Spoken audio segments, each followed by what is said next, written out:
Informados para contar la verdad. La mayor deuda de todos los niveles de gobierno es la seguridad. Uno de los objetivos es combatir actos delictivos. Cuando la verdad se investiga, la mentira tiembla. Yo tengo otros datos. No les gusta la crítica, pero hay cosas que se tienen que decir. Que no es falso, pero se exagera. Es cuestionar, es pensar distinto. Eres un presidente y les duela lo que les duela. Cuando la política se mide ante la justicia. Así las cosas. Dice lo que otros quieren ocultar.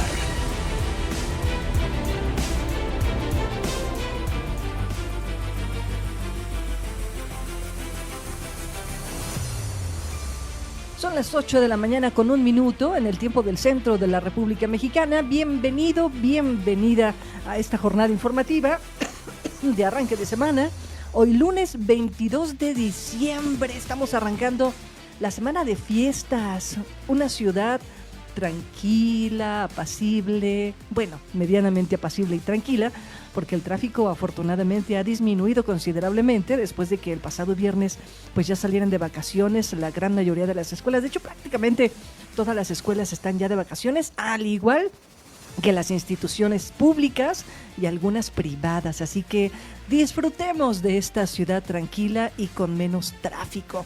Le invito a que se quede con nosotros a partir de este momento y hasta las 10 de la mañana. Le estaremos compartiendo la información más importante generada en el estado de Querétaro y por supuesto en el resto de la República Mexicana. Vamos arrancando rápidamente con un resumen de lo que le estaremos compartiendo en esta jornada.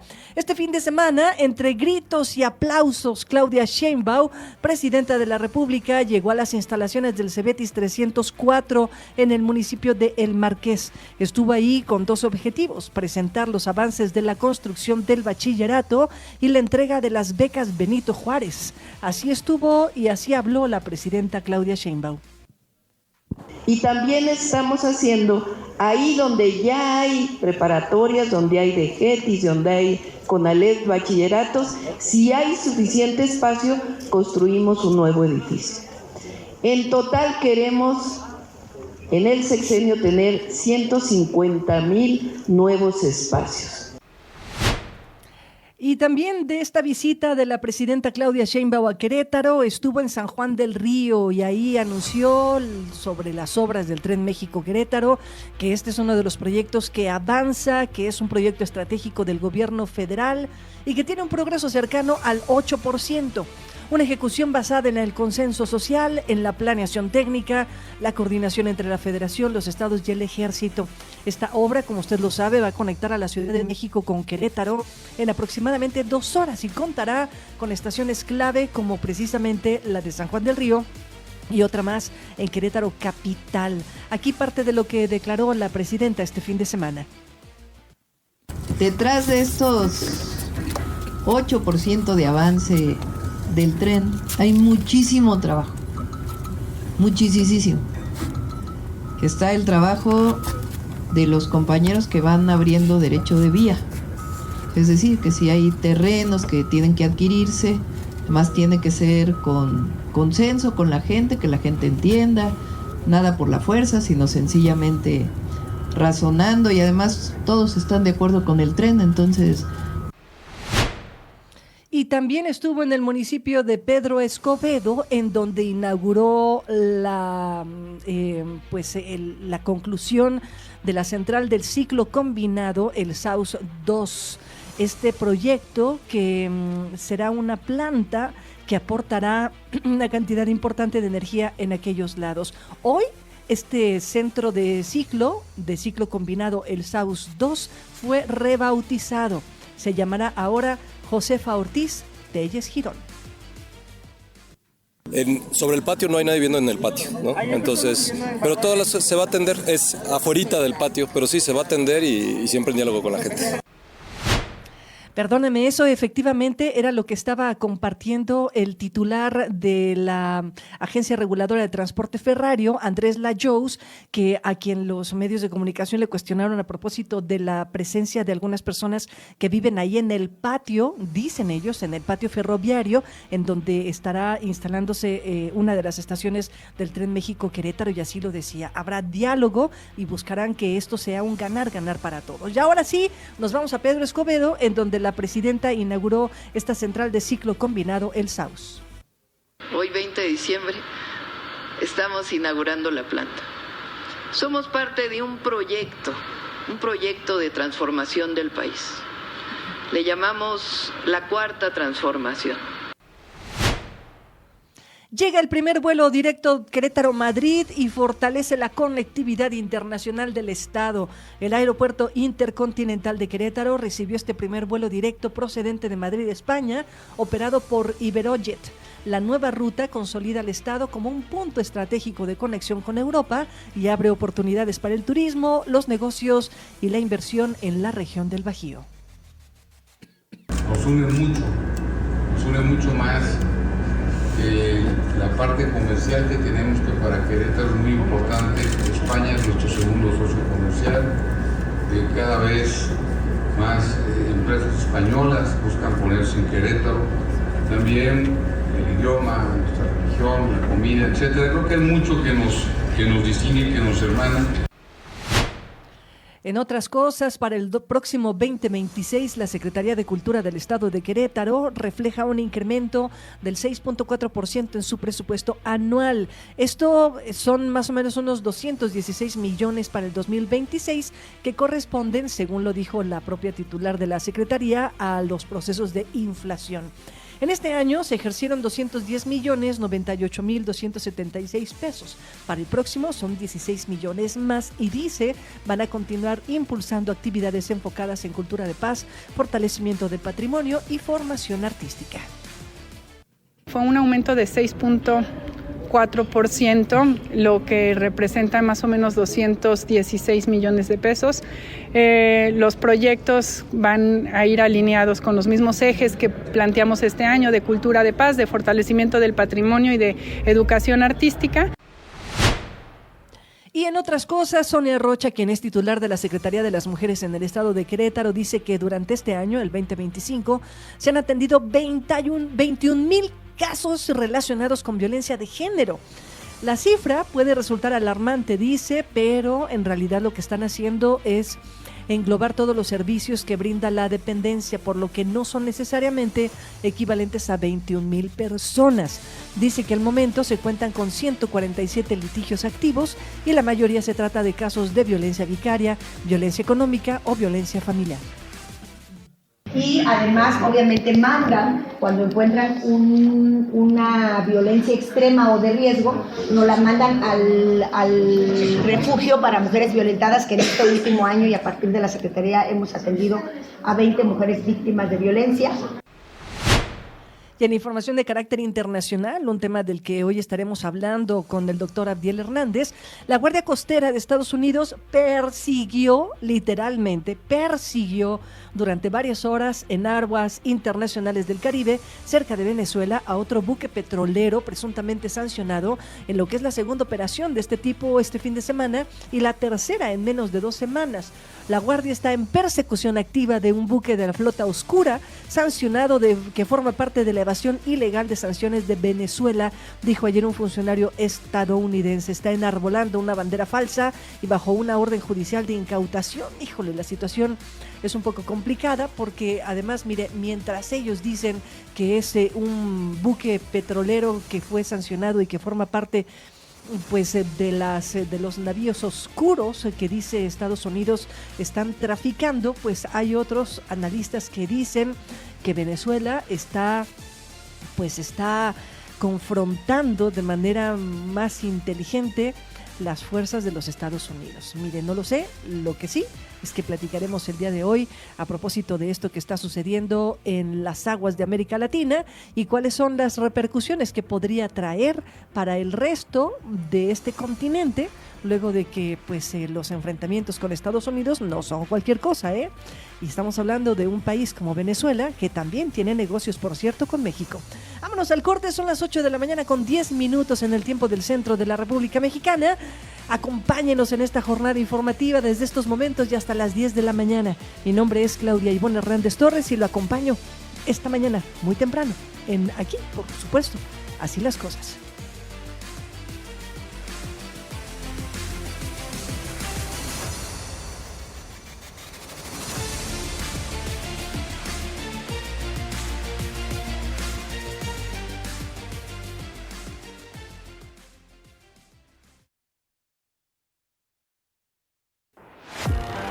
Así las cosas, donde la noticia se analiza, se cuestiona y se entiende desde todos los ángulos.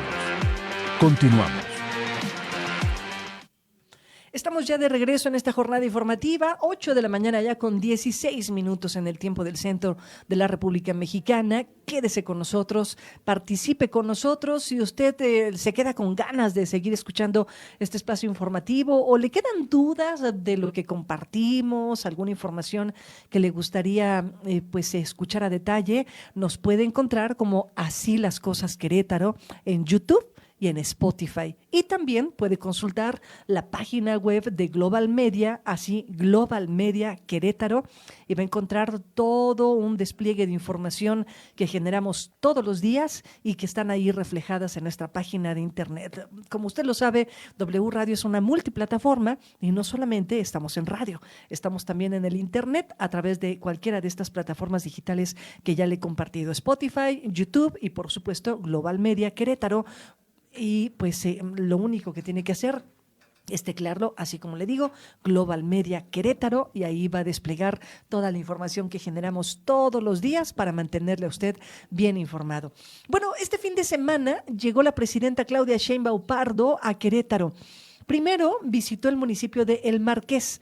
Ahí estuvo en el Cebetis número 304 y se presentó ahí para hablar sobre los avances de la construcción de un nuevo bachillerato y la entrega de becas Benito Juárez. Mire, cuando yo llegué al lugar, que nuestra compañera Andrea Elizondo fue la encargada de reportear este evento, llegamos juntas y mire, había una cantidad importantísima de gente afuera. Puros fans, decían. No eran medios de comunicación, no era clase política, era gente del pueblo, gente de la calle, gente de las colonias, de los barrios que estaban ahí, pues esperando que la presidenta llegara. Y justo así es como la recibieron, con gritos, aplausos y gritándole pues porras a la presidenta que en Querétaro vino a inaugurar estos bachilleratos, este bachillerato ahí en El Marqués.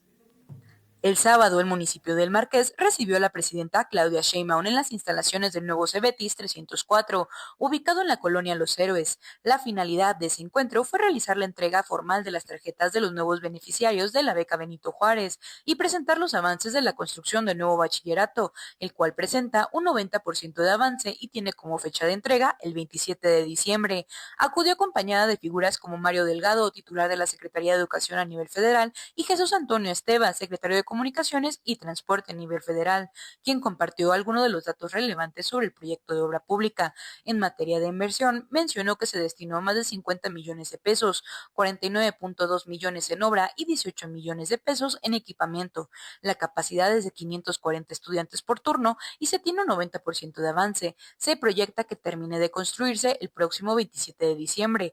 Además, el proyecto generó 200 empleos directos y 500 indirectos. La inversión es un poco más de, son 50 millones de pesos, fueron 49.2, 18 millones de pesos de equipamiento, tiene capacidad para 540 estudiantes por turno. En total, la superficie son más de 7,000 metros cuadrados de terreno y 6,300 de construcción.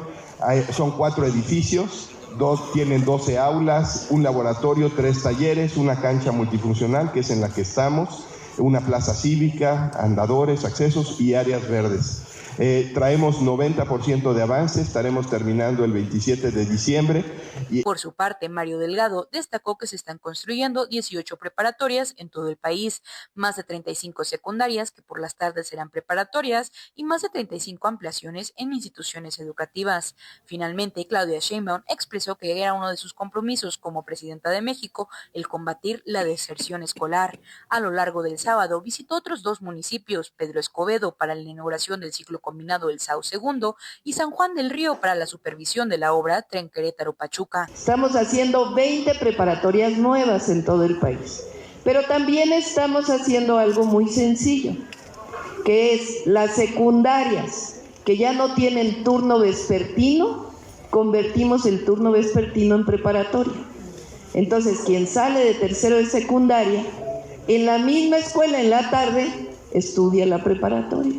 Y también estamos haciendo ahí donde ya hay preparatorias, donde hay DGETIS, donde hay CONALEP, bachilleratos, si hay suficiente espacio, construimos un nuevo edificio.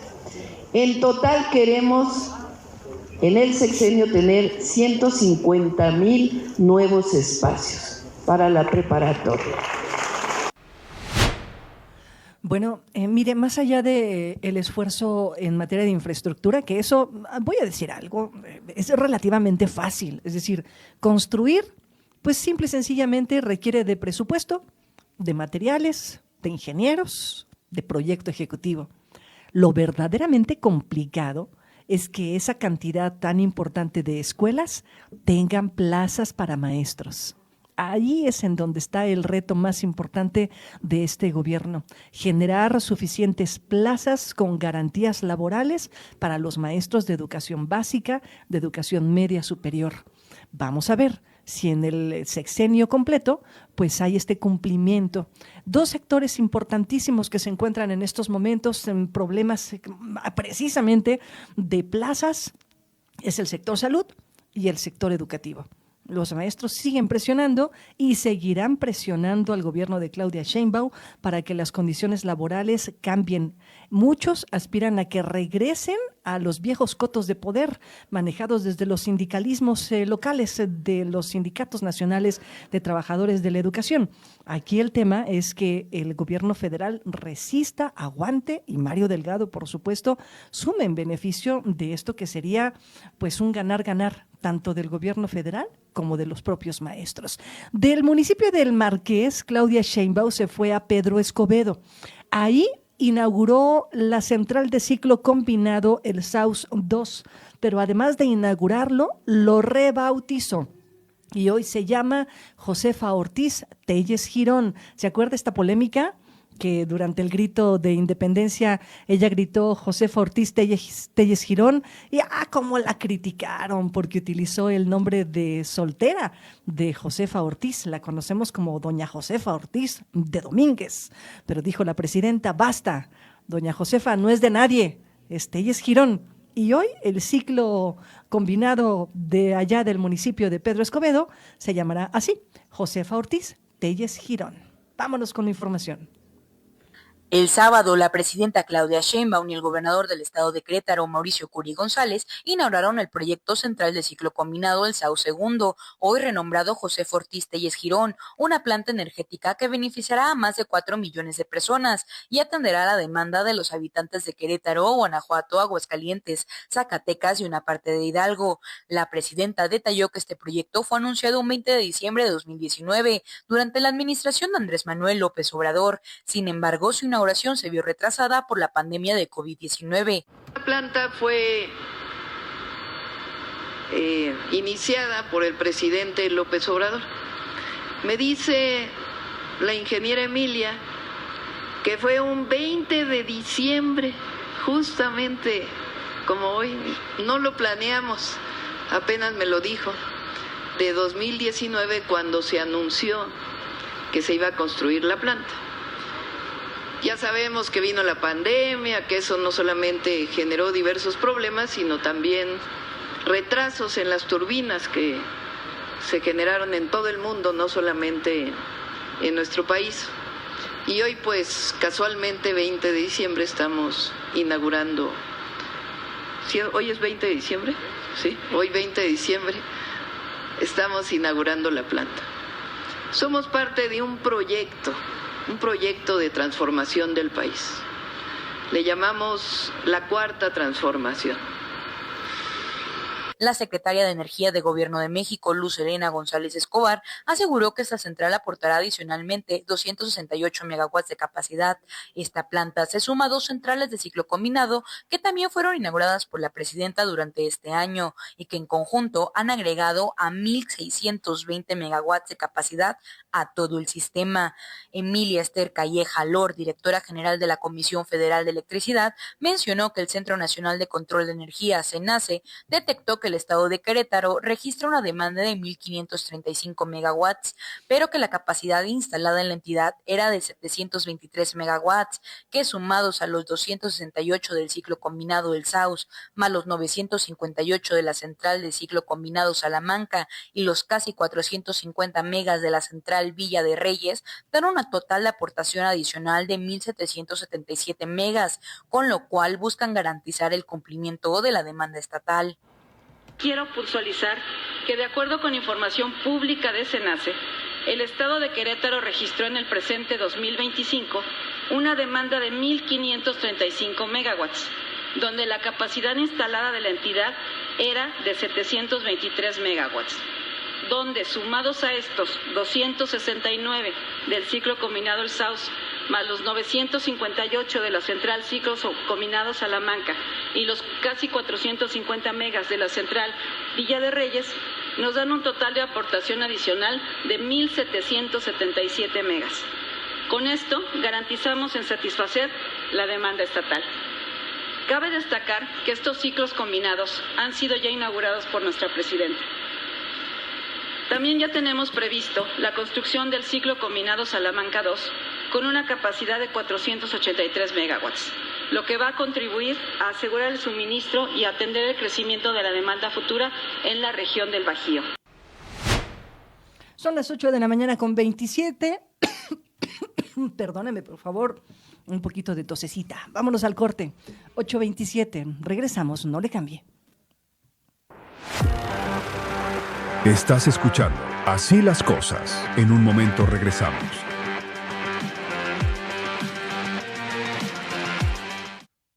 Estamos de regreso cuando son las 8 de la mañana con 30 minutos. En la línea telefónica, el doctor Abdiel Hernández, a quien le agradezco mucho que nos permita aprender de lo que él comparte con nosotros. Especialista, doctor en estudios latinoamericanos.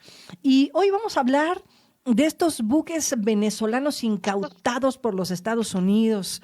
Esta injerencia, si me permite decirlo así, el doctor Abdiel me corregirá, si es una injerencia, si es una imposición, si es una provocación. ¿Qué está pasando en Venezuela? Doctor Abdiel, ¿cómo estás? Muy buenos días. Hola Claudia, muy buenos días, un gusto estar contigo aquí en este espacio. Y bueno, este tema que nos reúne el día de hoy, pues sí es muy importante para América Latina, para México también en específico, que pues ya se ha involucrado. De hecho, la presidenta Claudia Sheinbaum, junto con Lula da Silva, ya han dicho que pueden intervenir precisamente para las negociaciones de paz en este conflicto, porque obviamente les va a involucrar, nos va a involucrar como región en este contexto. En Venezuela están solamente las mayores reservas de petróleo de todo el mundo. Es el país que digamos, tiene las mayores reservas en su propiedad. Son reservas aparte probadas, no es una prospección que se tiene. Y desde la salida de Hugo Chávez, bueno, la muerte de Hugo Chávez, hasta el día de hoy, han existido problemas respecto a lo que es la entrada de las empresas estadounidenses a Venezuela, y se le ha dado más peso a empresas de Irán, de Rusia, de China, para que puedan empezar a explotar la faja petrolífera del Orinoco, que es precisamente donde se encuentran las mayores reservas de petróleo del mundo, y coincide con una disputa territorial, ¿no? Se revive esa disputa territorial que tenía Venezuela ya históricamente con un con un estado llamado el Esequibo. Y ahí en el Esequibo, pues prácticamente es ExxonMobil quien está pues produciendo el petróleo y lo está llevando hacia Estados Unidos. Esto es muy importante decirlo porque en Estados Unidos hay toda una red de refinerías de la empresa Citgo. Esta empresa es venezolana. Es algo muy curioso porque en Estados Unidos se expropia empresa venezolana, se le quita a Venezuela de que sea dueña de su propia empresa dentro de Estados Unidos, la cuna del capitalismo, donde eso pues es muy raro que se vea, ¿no? Y es el petróleo del Esequibo de Guyana precisamente el que lo está suministrando. Entonces, bueno, pues por lo que se ve alrededor de todo esto, sí estamos dentro de una intervención que se justifica obviamente por algunas de las acciones que se le ha señalado a Maduro sobre imposibilitar pues el acceso a la información sobre las elecciones, la concentración del poder judicial, entre otras, pero que también, digamos, se le ha dado un poco el favor en términos históricos por las declaraciones que Corina Machado ha dicho en torno a que ella está a favor de que se bombardee a su pueblo venezolano, ¿no? Oye, una declaración muy fuerte la de Corina y que obviamente ha sembrado a muchos, algunos a favor, otros en contra de lo que esta mujer ha declarado, pero más allá de las declaraciones de esta mujer, me parece que también no podemos perder de vista, Abdiel, las declaraciones de otros presidentes de otros países de América Latina. Ahí está ni más ni menos el presidente argentino Javier Milei, que tuvo una reunión este fin de semana con los socios del Mercosur y que ahí instaba a estos socios del Mercosur a que secundaran la presión militar que Estados Unidos está ejerciendo contra Venezuela y a condenar al gobierno de Nicolás Maduro. Toda proporción guardada, me parece, Estados Unidos está negociando bloques en América Latina en contra del propio Venezuela, ¿no? Sí, si nos damos cuenta con la victoria también de Katz en Chile, pues se cierra toda una franja y sobre todo, aquí es muy importante decirlo, hacia el Pacífico, ¿no? No hay que descuidar eso, y una franja que contiene también recursos críticos muy importantes en estos momentos de la historia de la competencia geopolítica que Estados Unidos mantiene contra China y contra Rusia, que es el triángulo de litio. Específicamente estos tres países, Chile, Argentina y Bolivia, que son muy importantes para Estados Unidos, ya pasaron a una ala, vamos a decirlo así, de derecha, que favorece precisamente contratos a favor de Estados Unidos, y que el único espacio que faltaría así, o los dos grandes espacios que faltarían así para cerrar todo un cúmulo de, digamos, concentración de recursos críticos son Brasil con las tierras raras, con quien Estados Unidos ya empezó a hacer acuerdos, y Venezuela con el petróleo. El otro también muy importante es México, y en segundo lugar Colombia, ¿no? También por la cantidad de recursos que contienen, que probablemente de esos casos podríamos hablar más adelante. Pero en ese sentido, los representantes de estos gobiernos van a empezar a impulsar todo un cabildeo político en la región precisamente para seguir desestabilizando y minando el camino de Nicolás Maduro. Ahorita, digamos, lo que le queda a Maduro en términos específicos, pues sí es mucho apoyo respecto a los países que piensan podrían ser los siguientes en recibir una escalada de invasiones si es que se permite el ataque a Venezuela. En este caso, Milei destaca mucho por el nuevo activismo que está haciendo, incluso para revivir un Mercosur que ya estaba ahí medio caído, pero que últimamente ha estado, digamos, en el centro también, porque por un acuerdo que se pretende, digamos, firmar con Bruselas, con la Unión Europea, hay ahorita problemas dentro de la misma Europa, porque el Mercosur podría llevar productos más baratos a Europa, y con eso pues desestabilizar a su sector agroalimentario europeo, ¿no? Y en ese sentido Milei pues está apuntando mucho porque pues Argentina ya necesita crecer, necesita de alguna manera disminuir los números de inflación, y pues tiene un problema muy grave. El tema con Milei pues también es otro respecto a cómo está de alguna manera encarando el discurso para posicionarse como un actor global que pues hasta hoy no lo es. No, por supuesto. Los únicos actos globales de Milei pues han sido sus escándalos, ¿no? Sí, llevar un serrucho, ¿no? Bueno, una motosierra ahí con Elon Musk, recuerdo. Oye, Abdiel, ¿qué tanto toda esta configuración de la que me hablas? A ver, me decías, no hay que perder de vista que es el Pacífico. ¿Por qué el Pacífico, doctor? A ver, cuéntame. ¿Por qué no hay que perder de vista la importancia de que sea en el Pacífico? Sí, fíjate que para esto, cuando estamos estudiando la parte geopolítica, es muy importante comprender que lo que está sucediendo en América Latina no es como una cuestión simple y llana de que vamos a quién va a administrar los recursos y digamos soberanamente, por decirlo de alguna manera, cada pueblo, por decirlo así, o si van a llegar empresas, etcétera, ¿no? Sino que lo que está aquí en juego es qué empresas son las que pueden explotar los recursos y hacerse de lo que es un ciclo de producción, ¿no? Es decir, quienes pueden detectar dónde está el recurso, quienes pueden producirlo, quienes pueden llegar hasta el producto final, ¿no? Voy a poner un ejemplo, el litio. ¿Quién puede detectar dónde está el mineral de litio? ¿Quién puede hacer el litio ya puro? ¿Y quién puede hacer con ese litio las baterías? Y bueno, pues realmente en América Latina no tenemos esa tecnología. ¿Quiénes sí la tienen? La tienen Estados Unidos y China. Por eso el Pacífico es tan fundamental, porque toda la concentración de poder está prácticamente en el Pacífico, en donde hay otros actores como Japón, como Rusia, como Australia, e India incluso, ¿no? Por los corredores que se tienen a través de los estrechos, que están en estos momentos siendo los concentradores del poder. De hecho, en los estudios históricos del poder mundial, por decirlo de alguna manera, nos dicen que ha transitado del Mediterráneo primero a Europa, ¿no? Ahí se concentra un buen tiempo, pasa a Estados Unidos y de Estados Unidos probablemente se transfiere hacia China, que es la concentración precisamente de el Pacífico como nodo de poder central en todo el mundo. Oye, estoy leyendo justo una información que ha sacado la Deutsche Welle, este medio de comunicación que explora las fronteras más allá de Alemania, y ahora hay una declaración justo de China que está acusando a Estados Unidos de violar el derecho internacional luego de que Estados Unidos incautara estos buques petroleros y que han anunciado este bloqueo total a Venezuela.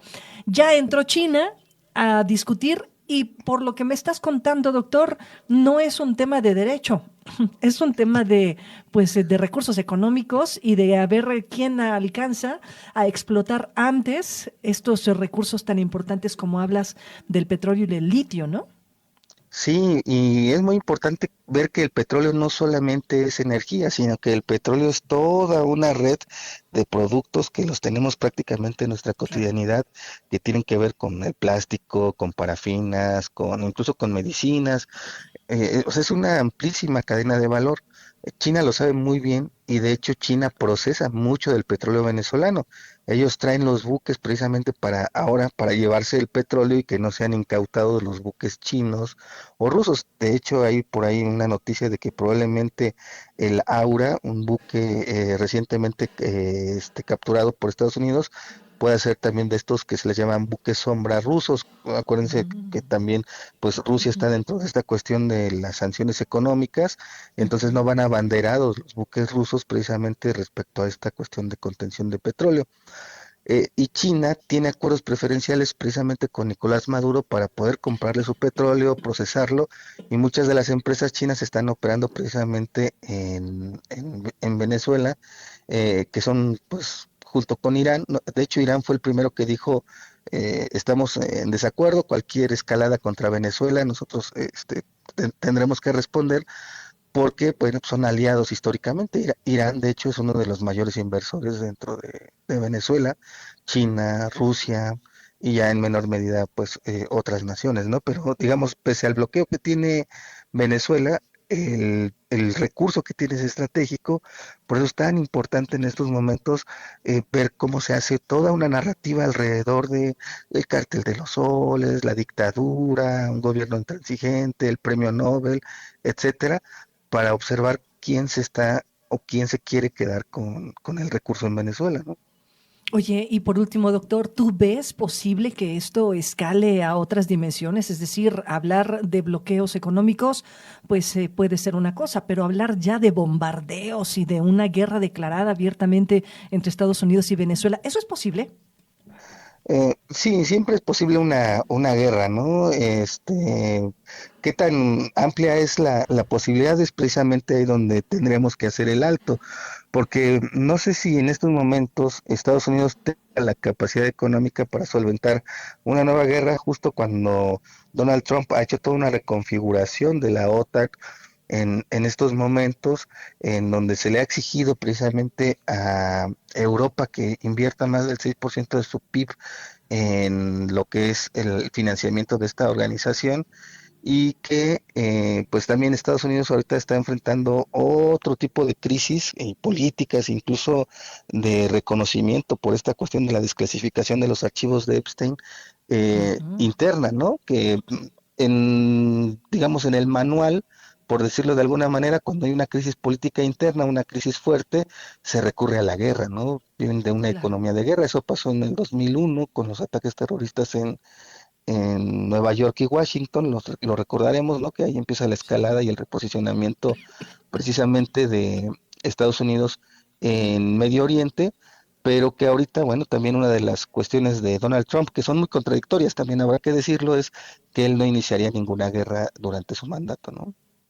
Bueno, pues guerras abiertas a lo mejor no, como dices tú, pero pues evidentemente tiene al mundo en vilo con tema arancelario, con bloqueos, con el crimen organizado, con este asunto de las amenazas a México, no solamente con el tema de la migración, sino también el tema del fentanilo. Uy, en fin, guerras ha abierto muchas, me parece. Bueno, sí, mi querido doctor, sí, te escucho. No, dime. Digo, sí, esto que dices es muy importante porque hay que comprender que las guerras del siglo XXI no son guerras como estábamos acostumbrados, como lo que vemos, por ejemplo, en Ucrania y guerras Rusia. Militares, claro. Sí, sino que son guerras híbridas, son guerras económicas, son guerras psicológicas, son guerras arancelarias, son guerras prácticamente tecnológicas también, ¿no? Y esto es muy importante sí que lo digas porque estamos dentro de una guerra de narrativas donde lo que diga ahorita Donald Trump en sus redes sociales prácticamente simbra al mundo, no porque sea Donald Trump, sino porque es el presidente de la nación aún más poderosa del mundo. Efectivamente, y bueno, sí, efectivamente, quitándole nombre y apellido, por supuesto que inquieta que una nación le dé resguardo a una narrativa de un personaje que, ya lo decía su jefa de gabinete, ¿no? Así, que ¿no? tenía la personalidad de un alcohólico, aunque fuera sobrio, aunque fuera más bien astemio, ¿no? Sí, En fin. imagínense Doctor, si tomara. Imagínate si tomara. Bueno, en fin. Doctor, muchas gracias. Nos escuchamos el próximo lunes y que tengas maravillosas fiestas este 24-25. Igual, un abrazo para ti, toda tu audiencia y todo tu equipo. Aquí estamos. Muchísimas gracias. Gracias, Hasta doctor. luego. Muy buenos Chao. días. El doctor Abdiel, especialista, doctor en estudios latinoamericanos, y que pues es el regalito de Navidad de Estados Unidos al resto del país, particularmente a América Latina, al resto del mundo, perdón, particularmente a América Latina. Nos vamos al corte, ya es tardísimo, regresamos con más información. No se vaya.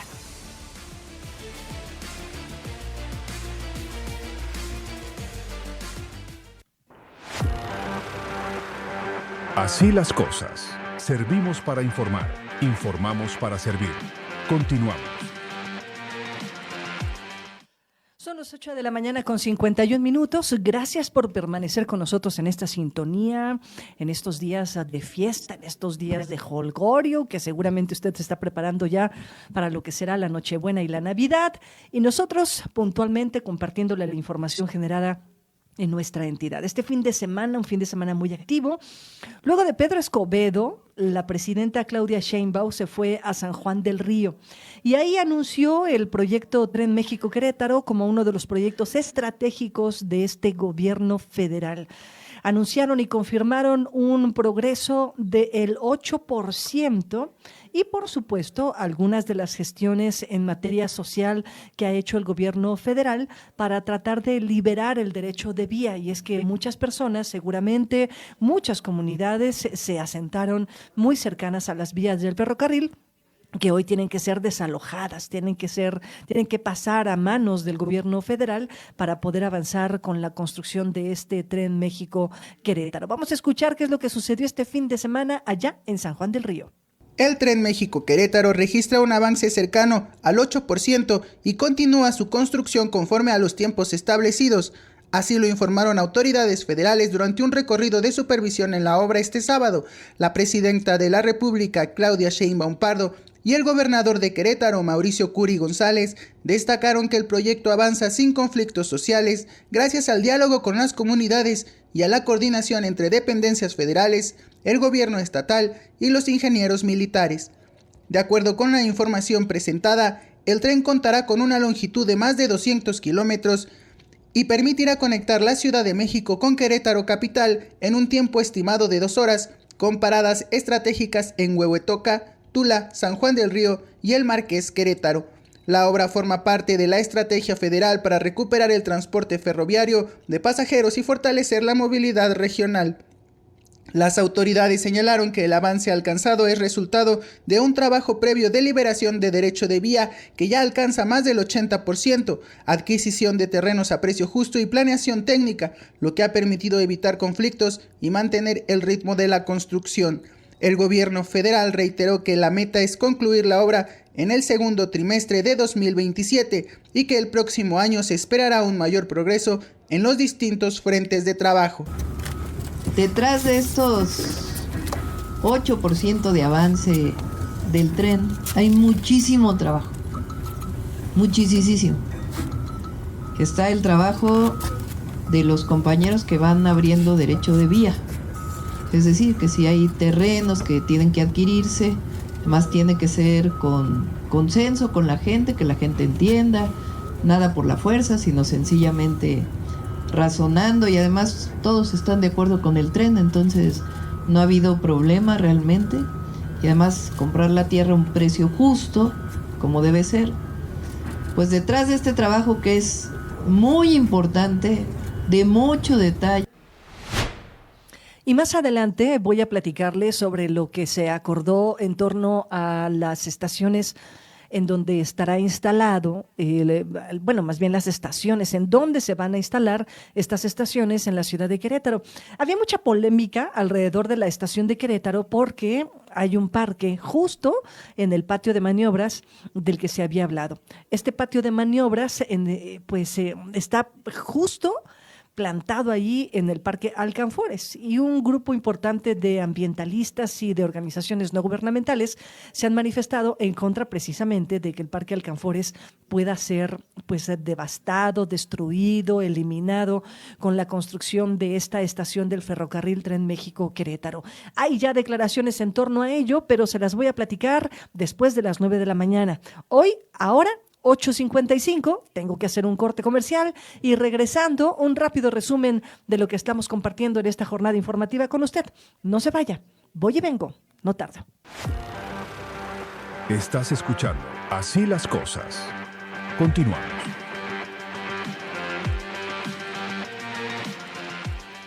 Son las 9 de la mañana en punto y estamos arrancando con un rápido resumen de lo que le estamos compartiendo en esta jornada informativa de lunes, hoy lunes 22 de diciembre. Este fin de semana estuvo la presidenta de la República, Claudia Sheinbaum Pardo, aquí en Querétaro, y entre gritos eufóricos y aplausos fue recibida en las instalaciones del Cebetis 304. Visitó el municipio del Marqués con 2 objetivos: presentar los avances de la construcción del bachillerato y la entrega de las becas Benito Juárez. Después del Marqués, la presidenta estuvo en el municipio de Pedro Escobedo y también en el municipio de San Juan del Río. Habló sobre el Tren México-Querétaro, que confirmó que avanza como uno de los proyectos estratégicos del nuevo gobierno federal. Reconoció y habló de un progreso cercano al 8% y una ejecución basada en el consenso social, planeación técnica y la coordinación entre la Federación, los estados y el Ejército. Esta obra, como usted lo sabe, conectará la Ciudad de México con Querétaro en aproximadamente 2 horas. Contará con estaciones clave como San Juan del Río y Querétaro capital y buscará marcar un antes y un después en la movilidad, la competitividad y el desarrollo regional. La estación del Tren México-Querétaro en la capital se desarrollará en el antiguo patio ferroviario, esto ya lo confirmó la autoridad federal, y se atenderá mediante el diálogo a las personas que habitan en el entorno de las vías férreas, según informó Andrés Layous, quien es titular de la Agencia Reguladora del Transporte Ferroviario. El proyecto no afectará ni parques ni áreas verdes, dice el funcionario. Avanza conforme a lo programado rumbo a su conclusión en el 2027. La presidenta Claudia Sheinbaum estuvo también en el municipio de Pedro Escobedo, como ya le decía, y ahí inauguró la central de ciclo combinado, el SAUS, que por cierto, además de inaugurarla, pues la rebautizó. Ahora se va a llamar el ciclo combinado Josefa Ortiz Telles Girón. Detalló que esta planta fue un proyecto que quedó pendiente en la administración de Andrés Manuel López Obrador, por lo que en esta ocasión la inauguración pues se responde precisamente a un compromiso no concluido en la administración anterior. En otras cosas, en Querétaro llega el primer vuelo directo de Madrid. Este vuelo que fortalece la conectividad internacional del estado. El Aeropuerto Intercontinental de Querétaro recibió este primer vuelo directo procedente de Madrid, España, operado por Iberjet. La nueva ruta consolida al estado como un punto estratégico de conexión con Europa y abre oportunidades para el turismo, los negocios y la inversión en la región del Bajío. Y en otras cosas, para el próximo 2026, la Secretaría de Cultura del estado de Querétaro refleja un incremento del 6.4% en su presupuesto anual, es decir, van a tener unos 216 millones de pesos para el próximo 2026 que corresponden con la inflación. Este año ejercieron 210 millones de pesos y continuarán impulsando, dice la propia titular de la Secretaría de Cultura, actividades enfocadas en cultura de paz, fortalecimiento del patrimonio y formación artística. Sonia Rocha, quien es titular de la Secretaría de las Mujeres del Estado de Querétaro, dijo que en este año se han atendido 21,000 casos relacionados con violencia de género. Explica que la cifra, pese a sonar alarmante, refleja todos los servicios que brinda la dependencia, por lo que no necesariamente equivalen a 21,000 personas. Pero ojo, 21,000 casos habla de una condición complicada de violencia en el estado. Indicó que al momento cuentan con 147 litigios activos. La mayoría se trata de casos de violencia vicaria, violencia económica, violencia familiar, entre otros. En la información de carácter internacional, ya le compartía que la Guardia Costera de los Estados Unidos persiguió literal y metafóricamente este fin de semana durante varias horas en aguas internacionales del Caribe, cerca de Venezuela, a otro buque petrolero presuntamente sancionado en lo que es la segunda operación de este tipo este fin de semana y la tercera en menos de 2 semanas. La Guardia está persiguiendo activamente un buque de la flota oscura sancionado que forma parte de la evasión ilegal de sanciones de Venezuela, dijo ayer un funcionario estadounidense. Está enarbolando una bandera falsa y bajo una orden judicial de incautación. Otro funcionario dijo la tarde de ayer que el buque no había sido abordado aún y que las interceptaciones pueden adoptar diferentes formas, entre ellas navegar o volar cerca de los buques sospechosos. Bueno, pues estos buques no pueden ser bombardeados, evidentemente, porque son buques que traen carga importante de petróleo, de combustible, así que esto significaría un riesgo grave para todos, aunque sean aguas internacionales. La nave fue identificada por medios estadounidenses como el petrolero Bella 1, con bandera de Panamá y bajo sanciones del Departamento del Tesoro desde el 2024 por sus vínculos con Irán y el grupo Hezbollah. Esta que es una referencia que ya nos hacía el doctor Abdiel Hernández a propósito de las relaciones que tiene Venezuela con otros países como Irán y que evidentemente significa un bloque de enemigos en contra de los Estados Unidos. También en la información de carácter internacional, pues a esto se suma el discurso de Milei, que se opone frontalmente a la visión de Luis Ignacio Lula da Silva, que pues por un lado reprocha y reprueba los intentos de Estados Unidos de bloquear a Venezuela, y mientras tanto Milei, el presidente argentino Javier Milei, pues invitó a los socios del Mercosur a secundar la presión militar que Estados Unidos ejerce en contra de Venezuela y a condenar el gobierno de Nicolás Maduro. Así se encuentra en estos momentos el clima internacional. Mientras tanto, aquí en Querétaro y aquí en México, el gobierno federal está empujando una serie de proyectos de trenes. La intención de este gobierno, al igual que la intención del gobierno de Andrés Manuel López Obrador, es rescatar este proyecto de trenes. Ahora están hablando del proyecto Lechería AIFA, que operará en el 2026, un tren que conectará al Aeropuerto Internacional Felipe Ángeles como parte de un periodo que se está realizando y que se está justo buscando rescatar los trenes. Un tren suburbano que llegará al Aeropuerto Internacional Felipe Ángeles. Son las 9 de la mañana ya con 6 minutos en el tiempo del centro, 7 minutos en el tiempo del centro de la República Mexicana. Voy al corte y regreso. No le cambie. Usted está en la frecuencia correcta. Así las cosas, Querétaro, por supuesto, por W Radio.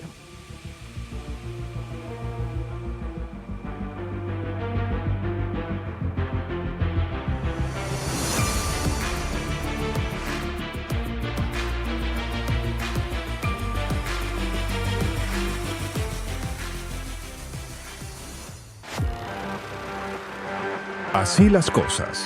Servimos para informar. Informamos para servir. Continuamos. Aquí en el estudio está conmigo Beatriz Hernández Rojas, a quien le quiero agradecer profundamente que nos haya permitido platicar con ella aquí en el estudio. Ella es la presidenta de la Coparmex, de esta Confederación Patronal Mexicana o de México, Coparmex Querétaro. Betty, bienvenida a este espacio. ¿Cómo estás? Muchísimas gracias, Claudio Bon. Estamos muy bien, muy contentos, muy agradecidos por esta oportunidad de estar aquí en tu espacio. Gracias. Muchas gracias, primera Bueno, la primera pregunta que yo te lanzaría es, ¿cómo fue el 2025 para la Coparmex? Entiendo que después del proceso pandémico, en la Confederación Patronal Mexicana, con sus agremiados, pues se pasó una condición muy complicada. Me parece que el 2020 fue una condición complicada para todo el mundo, pero particularmente hablando de Querétaro, no sé si decirlo así, una recesión económica que se vivió, al menos en el estado, un arranque complicado después del 2020, pero a 5 años de distancia, Betty, ¿cómo miras? ¿Cómo está Querétaro? ¿Cómo están las empresas que conforman esta Confederación Patronal Mexicana? Y bueno, ¿cómo va cerrando este 2025? Porque además, ya iremos más adelante con ello, muchos cambios que vienen desde el gobierno federal empujados, ¿no? Pues dices bien, claro, no creo que haya nadie que actualmente podamos decir que no tenemos muchos retos que enfrentar, y desde luego desde el empresariado, desde nuestra visión de la iniciativa privada, de la fuerza productiva del país, no nos quedamos al margen de todos estos retos que nos impuso, como bien dices tú, el mundo, desde el tema que después de pandemia, el tema de las guerras, que han afectado los movimientos logísticos, los temas de comercio internacional. Tuvimos ahí una debacle importante en temas insisto, del transporte, las mercancías, etcétera. Pues ahí en los años 2021, 2022, apenas estábamos recuperando de esto, cuando vienen una guerra primero, la de Ucrania, luego la de Israel. Siempre son cosas que descolocan el comercio, ¿no? Claro. Sí, la oferta, la demanda de muchos productos, tiene que haber reajustes ahí. Por si fuera poco, pues tenemos un mundo que está en constante cambio con las políticas arancelarias del presidente del país del norte, que nos puso en un tablero a jugar sin reglas. Y entonces, o al menos las reglas que él sueña, ¿no? Y que luego no le dice a nadie. Pues, que por lo tanto no son reglas, que son nada más impulsos y estrategias que solo él entenderá, pero al final así fue un año desde finales de 2024, un año que ya simplemente por el tema arancelario generaba muchísima incertidumbre en los mercados. A eso le agregamos la incertidumbre justo de nuestro país, porque siempre podemos decir, claro, que todo es multifactorial porque estamos en un contexto globalizado, pero desde luego la parte de las, por ejemplo, de la reforma al Poder Judicial es algo que generó muchísima incertidumbre en la inversión. Nosotros lo vimos claramente porque muchos proyectos que estaban enfilados para nearshoring, para precisamente, que son este concepto que a veces suena un poco raro, pero no es otra cosa, sino que empresas globales deciden poner sus instalaciones en México y operar desde México, y mucho de esta operación es para surtir los mercados del Tratado de Libre Comercio, Canadá y Estados Unidos. Y bueno, pues esto sí fue muy notoria esa contracción que hubo, ese retiro de ofertas de capitales que hubo a partir de la reforma al Poder Judicial, pues en el entendido de poner en riesgo lo que conocemos como Estado de Derecho. Cuando las reglas no son claras, se genera mucha incertidumbre, porque los inversionistas dicen, no, bueno, pues es que hoy hay unas reglas y mañana hay otras, y yo cómo sé si eso no me va a afectar. Entonces ahí tuvimos un gran problema también. Otros retos, pues, que ya venimos arrastrando como país, el tema de la informalidad en la actividad productiva, porque por ahí nos dicen es que tenemos un número importante, quizá histórico, de personas activas de actividad en general de las personas adultas. Pues sí, pero el 60% en promedio en el país es en actividad informal. Wow. Y eso es terrible porque es mucho. No, hay estados como los estados de Guerrero, Oaxaca, Chiapas, que llegan a tener hasta cerca del 90% de informalidad. ¡Qué barbaridad! Son datos oficiales del INEGI. Entonces, ¿en Querétaro cómo estamos ahí, Betty? 43, 46 ha estado fluctuando. Okay. La media del país es me parece que de 56. Wow. Sí. Es mucho de todos modos, ¿no? Es altísimo, porque las implicaciones son las siguientes. Justamente el estado de indefensión de los trabajadores. Sí, claro. Porque al no tener una seguridad social, pues no tienen obviamente los beneficios que todos conocemos, ¿no? La atención médica del Seguro Social, que de por sí ya está bastante comprometida, pero bueno, los ahorros que se puedan hacer para el acceso al Infonavit, en fin, muchísimo más, el ahorro para el retiro, todos esos beneficios, una enorme población no tendrá acceso a eso. Uh-huh. Entonces yo creo que ese es uno de los mayores retos que tenemos como país.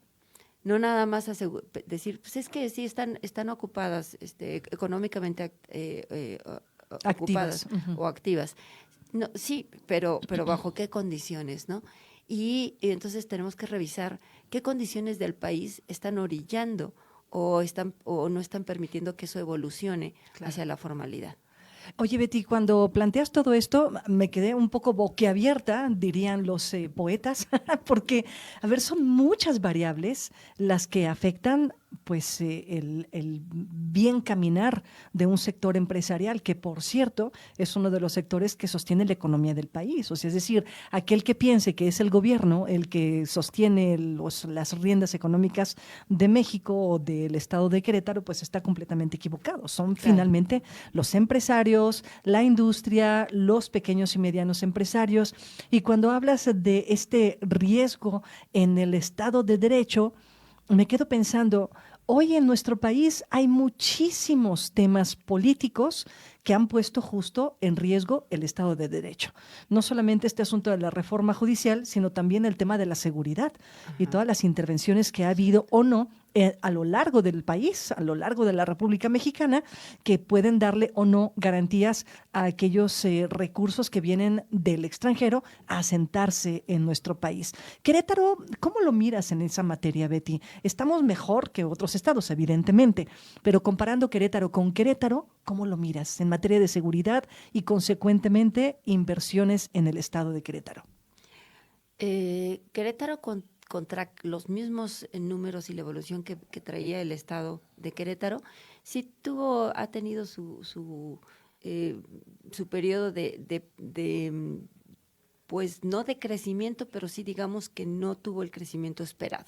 Quizá porque nos habíamos vuelto muy ambiciosos al respecto, pero aquí lo que más hubo durante el año, que también ya venía desde el 2024, es la reinversión.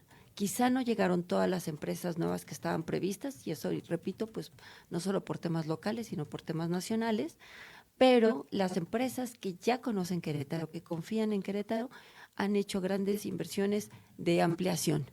Entonces están, obviamente, las ampliaciones no solo son de instalaciones, sino son ampliaciones que generan más empleos. Entonces hay el desempeño del 2025 fue favorable y se espera que estas reinversiones continúen en 2026. Contra el resto del país, pues seguimos estando en los primeros lugares de crecimiento por inversión extranjera directa, porque quizás los únicos limitantes que ha presentado el Estado son en el tema de energía, básicamente, aunque afortunadamente, bueno, y que al final también están relacionadas con algunas, con el marco regulatorio que se ha estado pidiendo a los congresos que revisen la posibilidad de tener, de nuevamente abrir la inversión privada, ¿no? la inversión privada para el desarrollo del sector, porque pues en realidad lo que hemos tenido es por la Comisión Federal de Electricidad, pues que no obviamente ha sido un suficiente, rezago ¿no? importante Claro.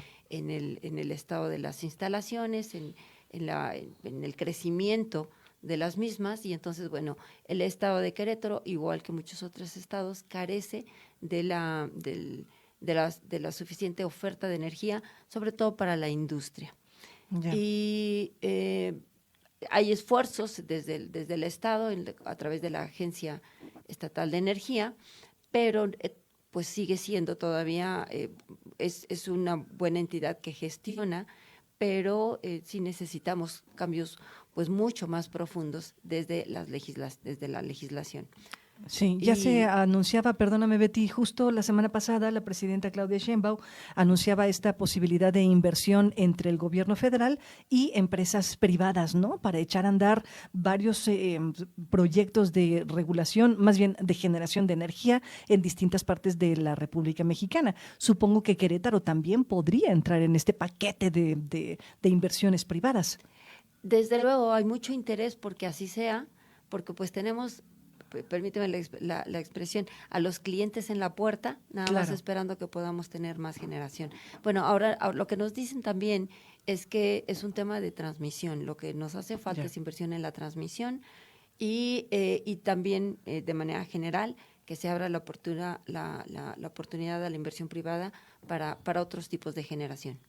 Betty, déjame hacer un corte comercial rápidamente, son las 9:25 y regresando de este corte me gustaría platicar contigo, Betty, sobre estos retos que ahora se presentan para el 2026, temas de salario. El salario mínimo que se incrementó, ha tenido un incremento gradual del 13%, me parece, desde hace por lo menos 3-4 años, y el tema de la jornada, que ha sido todo un debate. Si bien es cierto, no se ha legislado, hay un pacto de que esta jornada se vaya dando de manera escalonada, pero ¿en qué aprietos está metiendo al sector empresarial? Vamos al corte y regresamos, no le cambie, usted está en la frecuencia de W Radio. Vamos y venimos. Todas las voces están en Así las Cosas. Continuamos. Bueno, pues seguimos platicando con Betty Hernández Rojas, quien es la presidenta de la Confederación Patronal Mexicana aquí en Querétaro, y uno de los temas que me parece importante abordar con ella es el de los salarios, el salario mínimo, que ha tenido este incremento gradual del 13%. Betty, más o menos 4 o 5 años que ha comenzado este incremento. Sí, más o menos, aunque debo decir que la Coparmex fuimos el organismo empresarial, de hecho el único y el primero, que empezó desde el año 2016 a hablar a presionar para que pudiéramos tener esta evolución salarial y llegar a algo que le llamábamos la línea de bienestar. En ese 2016 nosotros hicimos una proyección a 10 años que justamente se cumplen en 2026 y que efectivamente estamos ya en esa línea de bienestar que para nosotros es el equivalente a 2 canastas básicas. El salario tiene que ser posible para que una familia en donde 2 adultos trabajen puedan garantizar esta equivalencia en 2 canastas. Perdón, pero no es la canasta básica, sino la canasta integral que incluye educación y salud.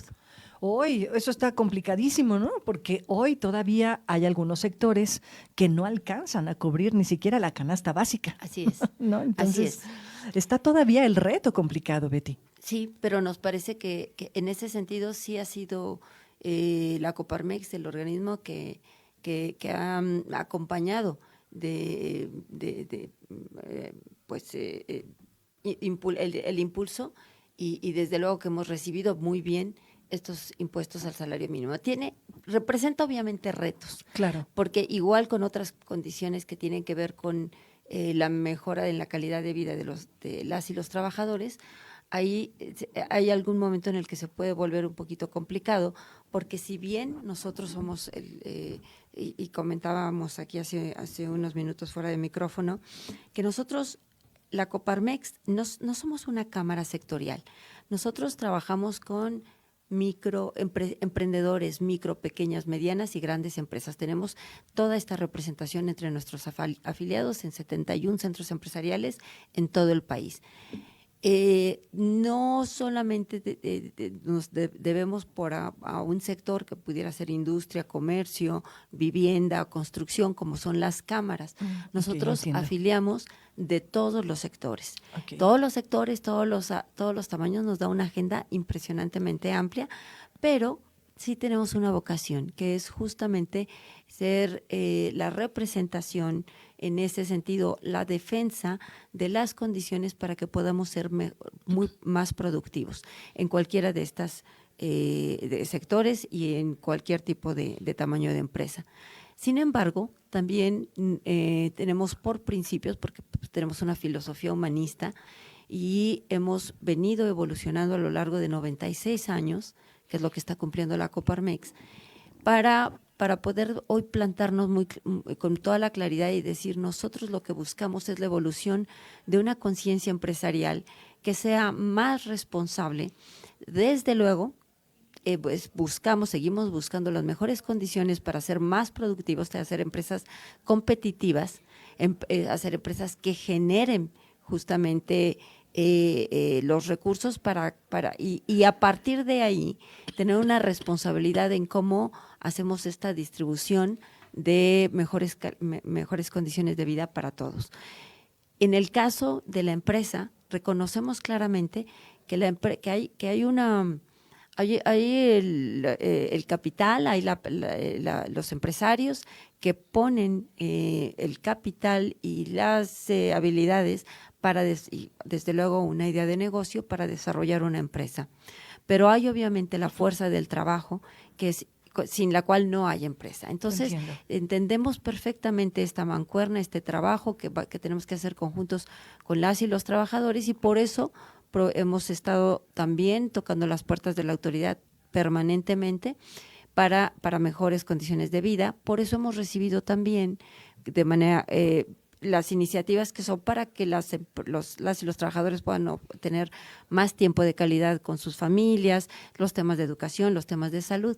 Sin embargo, de repente todo al mismo tiempo, y ahí es donde Coparmex ha puesto sus señalamientos, todo en el mismo año, los mismos años, es una carga de costos que se incrementa de manera muy importante y que perjudica particularmente a las micro y pequeñas empresas. Claro, este asunto del salario y la reducción de la jornada laboral. La reducción de la jornada laboral, el aumento de días de vacaciones, la ley silla, todo suena muy bien, pero cuando todo lo pones al mismo tiempo, claro, entiendo. Pensemos en estas micro y pequeñas empresas en las que un aumento del 13% en sus costos, simplemente hablando, por ejemplo, de salarios, es muy importante. Agrégale vacaciones, agrégale que si tienes tus horarios ajustados para cierto número de horas laborales y ahora son menos, vas a tener que meter en segundo turno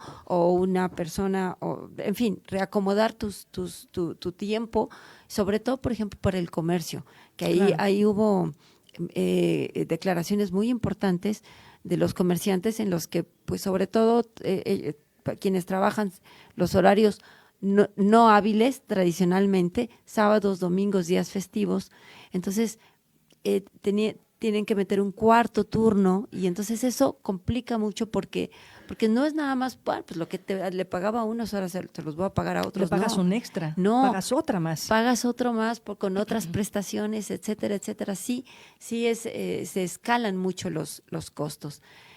Entonces, nuestra preocupación ha sido, y por eso lo pusimos sobre la mesa en nuestras participaciones para opinar sobre justo esta reforma a la reducción de la semana laboral.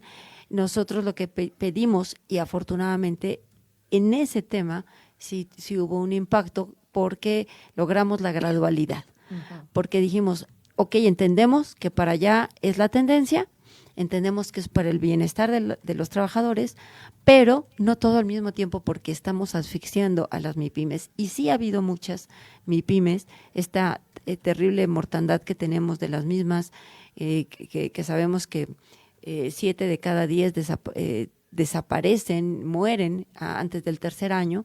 No hemos logrado revertir esa tendencia, porque sigue siendo la pyme el eslabón más débil de la cadena productiva.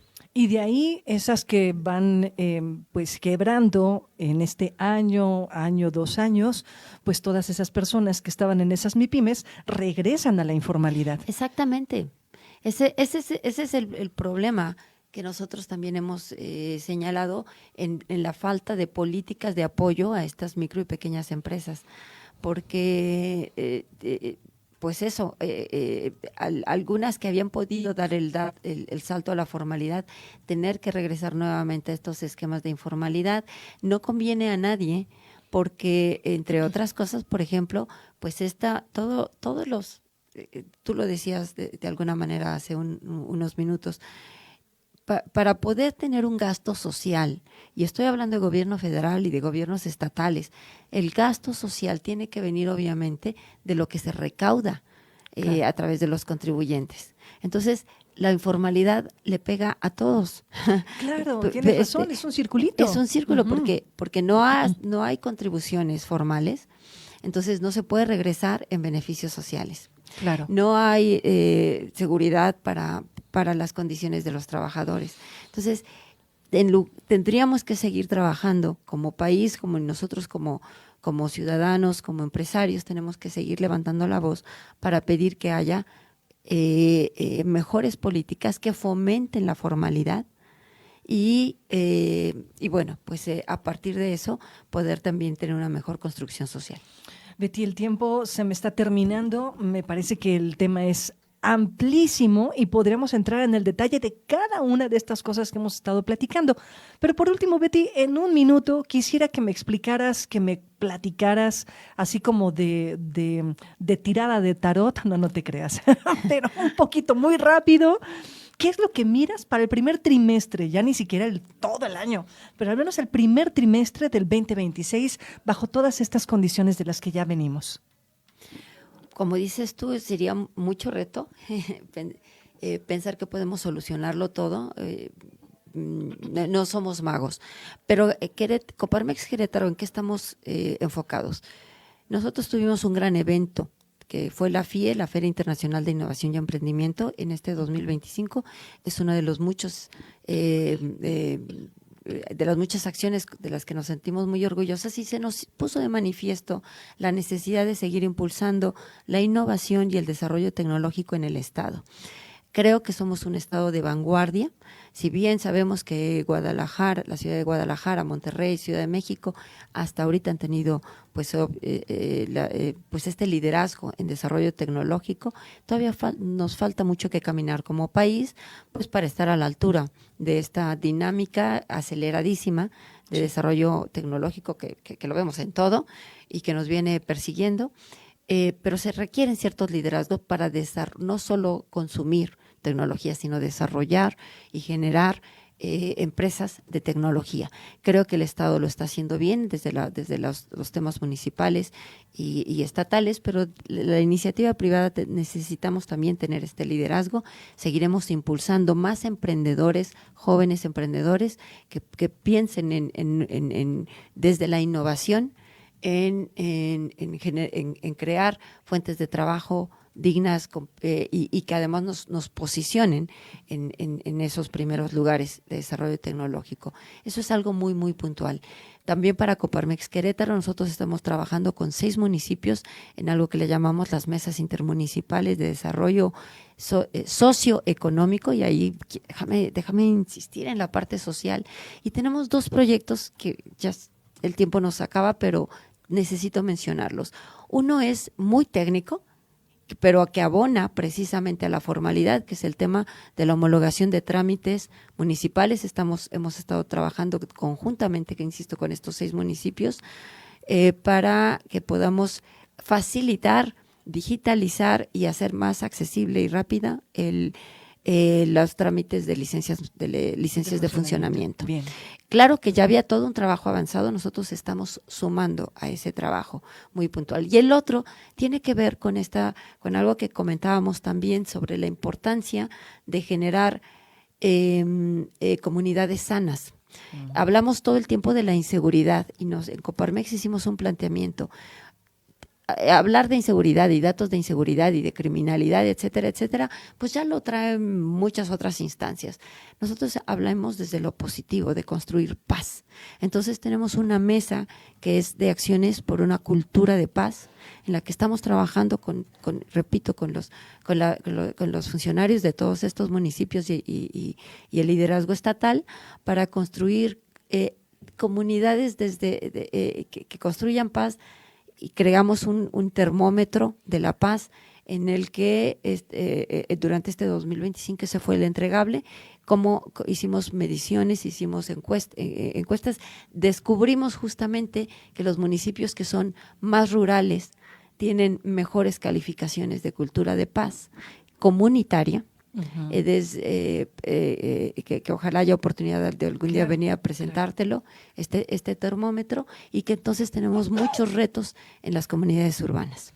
Y estos retos que se traducen, es que lo decías, Betty, es que me quedo con muchas ganas de seguir platicando contigo, pero el tiempo se nos acaba, pero todo se traduce a esta espiral, no sé si decir círculo, más bien me parece que es como una espiral en la que el punto central, el punto toral es algo al que todos aspiramos, que es el bienestar, ¿no? Así es. Y este bienestar que a veces parece que lo alcanzamos y otra vez regresamos, y a mí me parece que es una construcción permanente y que tiene que ver con la suma de los esfuerzos de todas las comunidades. Correcto. Las comunidades de empresarios, de patrones, lo entrecomillo, de la comunidad, de las señoras de a pie, de los señores de a pie, de las escuelas. O sea, es decir, si lo miramos con estos lentes que tú me estás compartiendo, Betty, pues esta espiral lo único que busca es que todos lleguemos a ese punto central, que es el punto de bienestar, en el que todos estemos bien y seamos felices,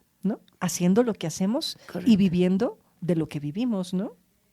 Sí, definitivamente esa es la visión de Coparmex por el bien común, y por el bien común es que estamos construyendo alianzas, vinculación con todos los sectores. Somos obviamente partícipes de esta triple alianza que es academia, gobierno e iniciativa privada, de esta penta alianza en la que incluimos también a los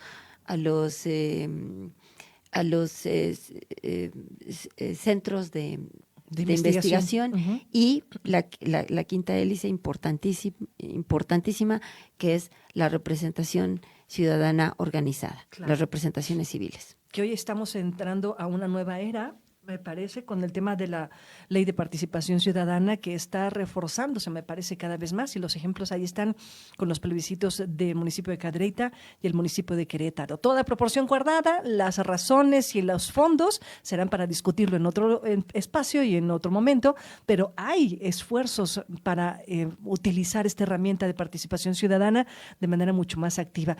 Betty Hernández Rojas, presidenta de la Coparmex, un placer tenerte aquí, Betty, muchísimas gracias. Espero que sea la primera de muchas. Claudio Bone, encantada, un privilegio de verdad, muchas gracias, saludos a todos y Dios les bendiga este fin de año. Muchísimas gracias, Betty. Nosotros vamos al corte, son las 9:45, ¡ay! 9:46. Voy y vengo, no tardo. Así las cosas. Servimos para informar, informamos para servir. Continuamos. Son las 9:51 y nos queda muy poquito tiempo para compartirle parte de las informaciones que quedaron pendientes. Ya le decía que la presidenta Claudia Sheinbaum estuvo aquí en Querétaro y uno de los temas más complicados respecto del Tren México-Querétaro es precisamente en dónde se va a instalar la estación de este tren, de este proyecto.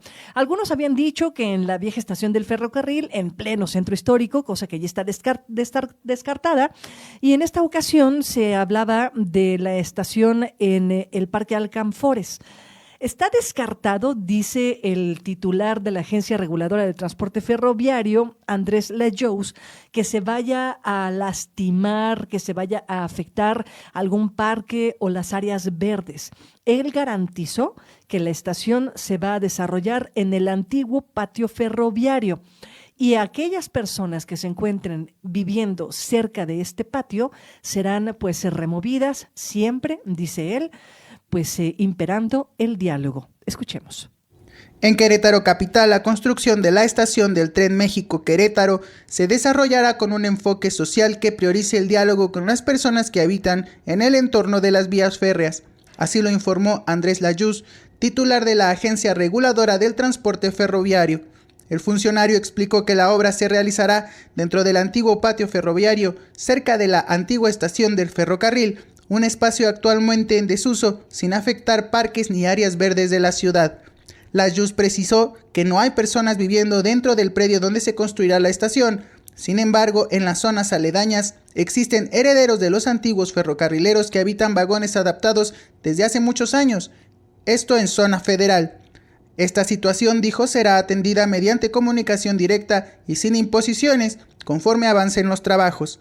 El titular de la Agencia Reguladora Ferroviaria subrayó que el proyecto se mantiene en tiempo y forma y que la estación de Querétaro Capital es una de las piezas claves del corredor.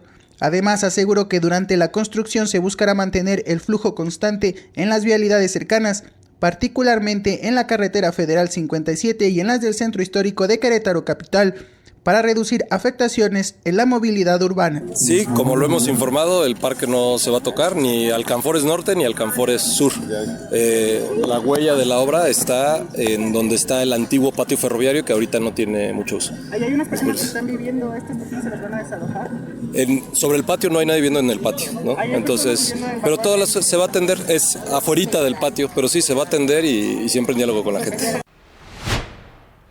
Bueno, pues dicen que va a haber diálogo con las personas. Y rápidamente le presento esta información. Ya llegó el primer vuelo Querétaro-Madrid, una ruta que consolida al Estado como un punto estratégico de conexión con Europa. Escuchemos. Querétaro amplió este fin de semana su conectividad internacional con la llegada del primer vuelo directo de la ruta Querétaro-Madrid, un hecho que marca un nuevo capítulo en la proyección global del Estado. La aeronave, operada por la aerolínea Iberojet, fue recibida en el Aeropuerto Internacional de Querétaro durante un acto encabezado por el gobernador Mauricio Curi González. En su mensaje, el mandatario estatal subrayó el alcance estratégico de esta nueva conexión aérea y lo resumió con una frase que selló el momento. En Querétaro, dijo, no se camina ni se corre, se vuela. Y hoy este vuelo cruza el Atlántico para unir nuestro estado con Europa.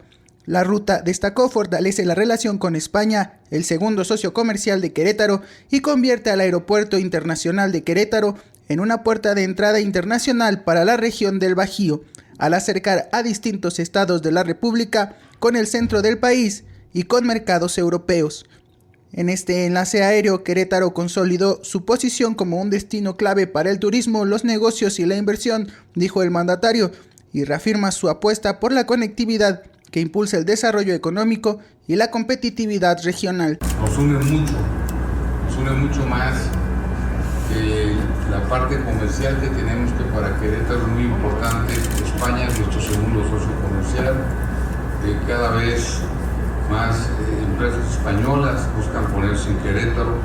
También el idioma, nuestra religión, la comida, etc. Creo que hay mucho que nos distingue, que nos hermana, porque al fin y al cabo, queramos o no queramos, España es nuestra madre patria.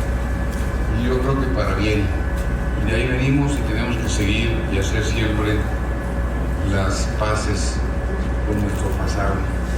El pasado hay que trascenderlo, y hay que trascenderlo en conjunto para poder buscar un mejor futuro. Y esto es parte de ese mejor futuro que tenemos en nuestras dos naciones, y para Querétaro de verdad hay un antes y un después. En este sueño, que hay que decirlo, el primer soñador, el primer visionario que tuvo de este aeropuerto se llama Ignacio Loyola. Él estaba invitado por un tema.